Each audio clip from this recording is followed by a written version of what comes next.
एक बार सुबह सुबह एक मंत्री ने सड़क के किनारे एक व्यक्ति को देखा। वह बैठा रो रहा था। मंत्री ने उससे उसके रोने का कारण पूछा तो वह बोला कि मैं बहुत ही गरीब हूँ और इस गरीबी से परेशान हूँ। यह गरीबी ना तो चैन से जीने देती है और ना ही मुझे मरने देती है। मुझे कुछ समझ में नहीं आता है कि मैं अपनी इस गरीबी से किस तरह से छुटकारा पाऊं।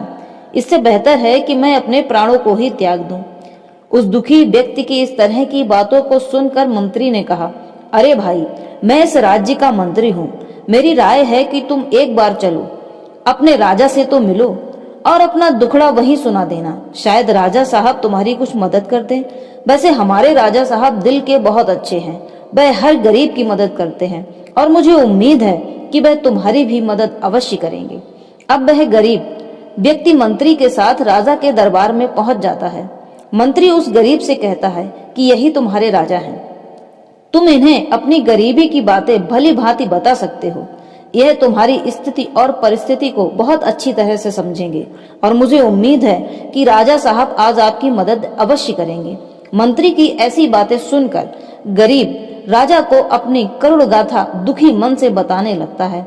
राजा को उस दरिद्र व्यक्ति की कहानी सुनकर बड़ा ही ज्यादा दुख होता है। राजा सोचने लगा कि मेरे दरबार में आज भी इतने गरीब लोग हैं और मुझे पता भी नहीं है। मैंने तो हर गरीब के लिए संभव से संभव प्रयास किए हैं और जहां तक मैं जानता हूं तो मेरे राज दरबार में धीरे धीरे गरीबी समाप्त हो चुकी है।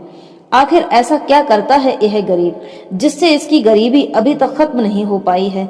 यह जानने के लिए राजा के मन में एक उपाय सूझा और इस युक्ति को आजमाने के लिए करुण भाव से राजा ने उस दरिद्र से कहा कि तुम आज सूर्यास्त होने से पहले मेरे राजकीय खजाने में से जितना धन ले जा सकते हो ले जाओ, तुम्हें कोई नहीं रोकेगा।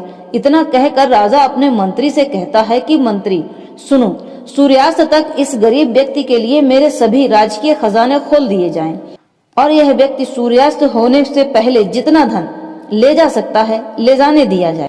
वह दरिद्र व्यक्ति राजा की इस बात को सुनकर बहुत ही ज्यादा खुश हो जाता है। खुशी की लालिमा उस गरीब के चेहरे से साफ झलक रही थी। वह गरीब मन ही मन सोच रहा था, इस खजाने से तो मेरी 7 पीढ़ी आराम से घर बैठे बैठे खाएगी। शाम तक मैं इतना सारा धन इकट्ठा कर लूंगा कि सारी जिंदगी अब मुझे काम करने की कोई जरूरत नहीं पड़ेगी। मारे खुशी के वह व्यक्ति सीधा अपने घर गया और अपनी पत्नी को जाकर राजा की सारी बात बताई। पत्नी ने कहा, तो यहाँ तुम खाली हाथ क्यों आए हो? राज दरबार में थे तो वहीं से थोड़ा धन लेकर चले आते। गरीब व्यक्ति कहने लगा, भाग्यवान, तुम तो बिल्कुल पागल हो। तुम नहीं जानती कि मैंने 2 दिन से कुछ भी अच्छा खाना नहीं खाया है, इसलिए मेरे शरीर में बहुत ज्यादा कमजोरी है और मैं इस स्थिति में नहीं हूँ कि मैं कुछ सामान उठा सकूं। इसलिए तुम सबसे पहले मेरे लिए खाना बना दो। मैं खाना खा लूं तो मेरे शरीर में थोड़ी सी ताकत आ जाएगी। तब मैं राज दरबार में जाऊंगा और ढेर सारा सोना वहां से लेकर के आ जाऊंगा। वैसे भी अभी सूर्यास्त होने में बहुत समय है, तब तक मैं बहुत सारा सोना राज दरबार से ले आऊंगा। भाग्यवान, अब गरीबी के दिन गए। अब मैं सेठ और तू सेठानी बनकर इस गांव पर राज करेंगे। अरे हम क्या, हमारे बच्चे भी 7 पीढ़ी तक बैठे बैठे खाएंगे। आज से मैं भी राजा महाराजाओं वाला जीवन जीना शुरू कर दूंगा। पत्नी भी पति की इस तरह की बातें सुनकर आनंदित हो जाती है और प्रसन्नता से बोलती है, यह तो बड़े ही सौभाग्य की बात है कि अब हमारे गरीबी के दिन जाने वाले हैं। आप तुरंत जाइए, जितना अधिक हो सके वहां से धन ले आइए, तब तक मैं खाने की व्यवस्था करती हूँ। दरिद्र व्यक्ति बोला, अरे मूर्ख स्त्री, पहले मैं कुछ अच्छा और स्वादिष्ट भोजन करूंगा, पेट भर खाऊंगा, इसके बाद ही राजमहल जाऊंगा। आखिर मैं सेठ बनने वाला हूँ, आज से ही अच्छा खाना पीना शुरू कर देता हूँ। इसलिए तू कहीं से भी पैसे उधार ले आ और कह देना कि शाम को पैसे वापस कर दूंगी। बस आज अच्छा सा खाना बना दे, शाम तक मैं बहुत सारा पैसा तेरे पास इकट्ठा कर दूंगा।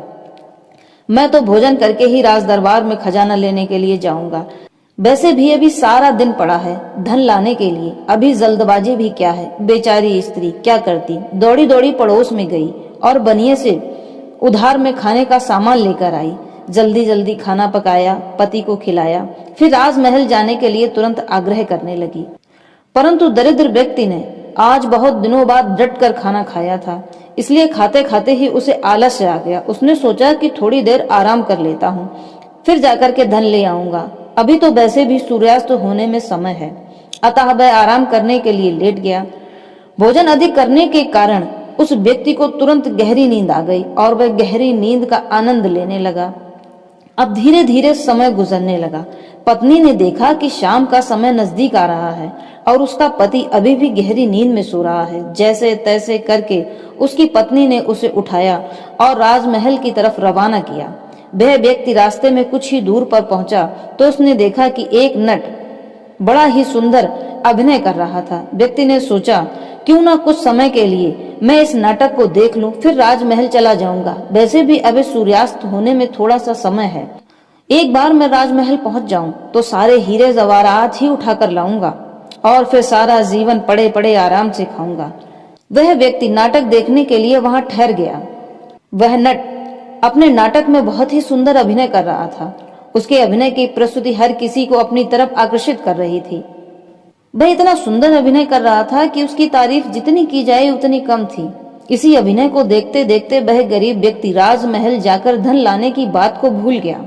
जब नाटक समाप्त हुआ तो उस व्यक्ति को धन लाने की बात याद आई और वह दौड़ते भागते गिरते हुए राजमहल जा पहुंचा और मंत्री से खजाना लेने का आग्रह किया, परंतु मंत्री ने उसे खजाना देने से इनकार कर दिया क्योंकि सूर्यास्त हो चुका था। बेचारे व्यक्ति को एक फूटी कौड़ी भी नसीब नहीं हुई। वह जोर जोर से रोता, सर पटकता हुआ अपने घर की तरफ चला गया। इसीलिए कहा गया है, अब पछताए होत का जब चिड़िया चुन गई खेत। संगत जी, उसने समय की कीमत को नहीं समझा, इसलिए उसे पछताना पड़ा। कहते हैं, आलसी व्यक्ति की सहायता भी नहीं करनी चाहिए। आलसी की मदद करना उसे मौत के मुंह में धकेलने जैसा होता है। जीवन में शत्रुओं से बाद में लड़ना। पहले अपने अंदर उत्पन्न होने वाले आलस्य रूपी शत्रु को खत्म कीजिए, जो कभी आलस्य के रूप में, कभी क्रोध के रूप में आप लोगों के अंदर विराजमान है। जीवन में उन्नत चाहिए तो घड़ी से सीख लीजिए, वह बिना रुके प्रति क्षण प्रति पल दौड़ती रहती है।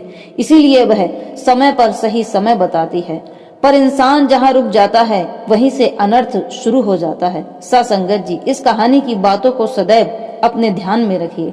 आज तुम्हारी जिंदगी में जो चल रहा है तुम्हें उसका सामना करना ही पड़ेगा। समय के साथ चलना सीखो और आज तुम्हारे लिए जो जरूरी है उसे करते हुए आगे बढ़ जाओ, क्योंकि समय के अभाव में अगर तुम एक बार पीछे छूट गए तो फिर चाहे कितनी भी दौड़ लगा लो, वापस उस जगह पर नहीं आ सकते हो।